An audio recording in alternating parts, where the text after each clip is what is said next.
Halo kawan-kawan, kembali lagi dengan saya, Mazenda Albiruni, di channel Mazenda Albiruni. Sekarang saya akan membahas mengenai rap culture, atau istilah bahasa Indonesianya budaya pemerkosa yang terjadi dan marak terjadi di Indonesia, baik di media sosial, juga di kehidupan nyata. Nah, lalu memang pembahasan ini cukup berat, jadi kalau kawan-kawan nanti agak jenuh atau misalkan pun agak kurang paham, mungkin bisa berdiskusi juga di komentar atau bertanya di komentar. Jadi selamat menikmati.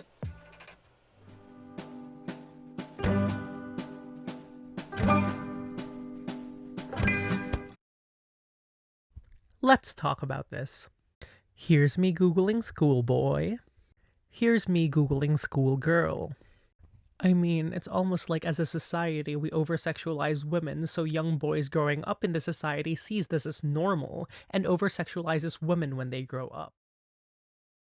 Jadi kawan-kawan, ada beberapa hal yang perlu diperhatikan yang menjadi ciri-ciri beberapa orang itu melakukan rape culture tadi.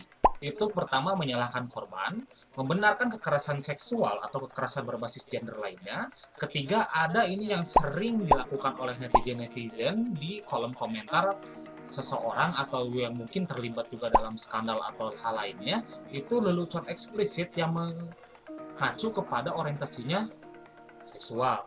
Lalu ada juga yang memperhatikan pakaian, keadaan mental, motif, dan sejarah korban saat terbuka.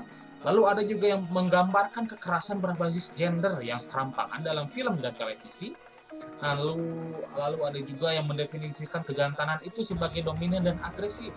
Berbeda dengan pandangan mereka ya, berbeda dengan ketika menggambarkan perempuan yang lebih pasif dan juga penurut gitu. Lalu ada juga yang mendidik perempuan itu, nah ini yang paling sering itu adalah mendidik agar perempuan tidak diperkosa daripada mendidik laki-laki untuk menghindari pemerkosaan, kurang lebih gitu ya.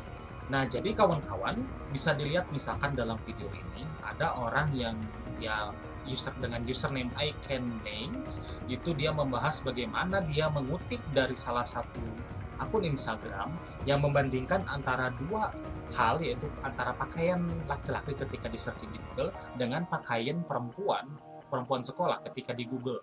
Nah, perbedaannya mungkin bisa kalian lihat di sini dalam video ini. Kalian bisa melihat dan menilai sendiri bagaimana pemikiran orang-orang zaman sekarang, dan ini tidak terbatas pada masyarakat Indonesia saja, tapi hingga ke dunia gitu. Nah, yang jadi masalah adalah apakah di Indonesia juga sama? Jadi UN Women ini memberikan 16 jalan untuk melawan budaya atau kebiasaan dari rape culture. Nah, jadi saya mengutip ada 5 di antaranya. Pertama itu hentikan menyalahkan korban. Yang selanjutnya adalah jangan menertawakan pemerkosaan.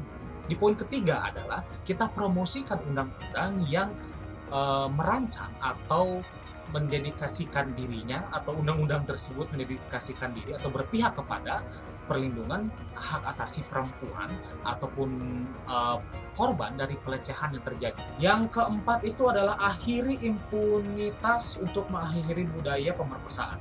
Pelaku harus diminta bertanggung jawab. Ini penting. Dengan menuntut kasus-kasus kekerasan seksual, kita mengakui tindakan-tindakan ini sebagai kejahatan dan mengirimkan pesan yang kuat tentang tidak ada toleransi terhadap segala bentuk kekerasan tadi. Ini poin terakhir, poin penting, sama seperti yang saya sering ucapkan tadi, itu mengenai pendidikan bagi generasi selanjutnya yang penting untuk disampaikan bahwa pelecehan terhadap pelecehan seksual itu tidak hanya diperhatikan untuk perempuan saja, tapi juga untuk laki-laki. Maksudnya apa? Maksudnya begini, laki-laki penting untuk diketahui bahwa mereka harus menghindari misalkan seperti tadi tuturan ucap atau tuturan kata yang mengarah ke orientasinya kepada orientasi seksual.